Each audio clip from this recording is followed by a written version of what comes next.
Hey, Jeremy Osterberger here with BIC Magazine. We're at the Gulf Coast Industry Forum, and we just listened to a panel presentation. One of the speakers on that panel was Greg Nevermann. Greg is site manager at Lyondell Houston Refining.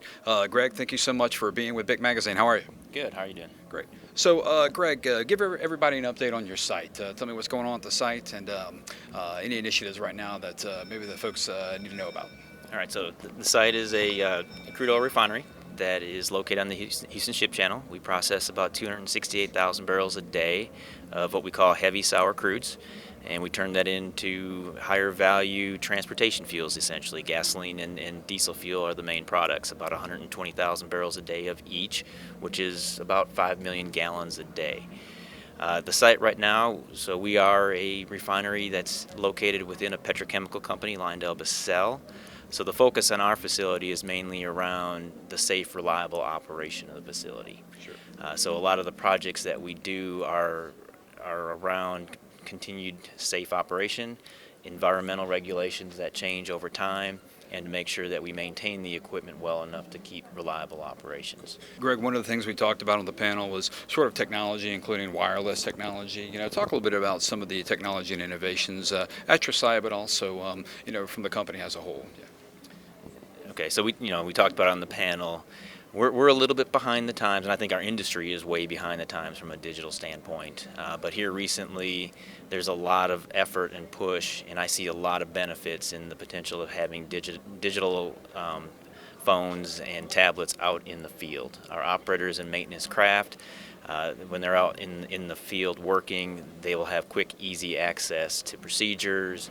They can order equipment, they can make changes in work orders, get permits signed a lot easier electronically. So it's going to make the industry, I think, overall much more efficient, going to give the operator a lot more information, which will help him be safer in the work that they're performing each and every day. So I'm very, very excited about it, and we're just beginning the initial phases of that implementation program as we speak. And Greg, at the site as well, you talked a little bit about expansions and projects, what you said is kind of nothing happening currently, but talk a little bit about maybe some improvement initiatives down the road. What can we expect from the site?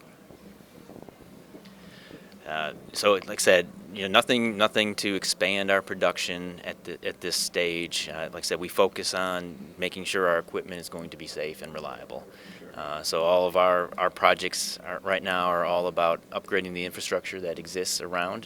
The refinery was built in 1918, and a lot of changes have occurred during that time, but we do have some systems that are a little bit older. So we focus on making sure that we bring everything up to current specifications and technology. We make sure we have planned turnarounds at the optimal interval between, and we spend quite a bit of money making sure that when we do take a unit down that we've gone through everything to make sure everything's exactly where it needs to be so we don't have any surprises down the road. Cool. Well, thank you so much for your time, Greg. Appreciate you being with BIC Magazine. Okay. Great. And for more videos, check out bicmagazine.com.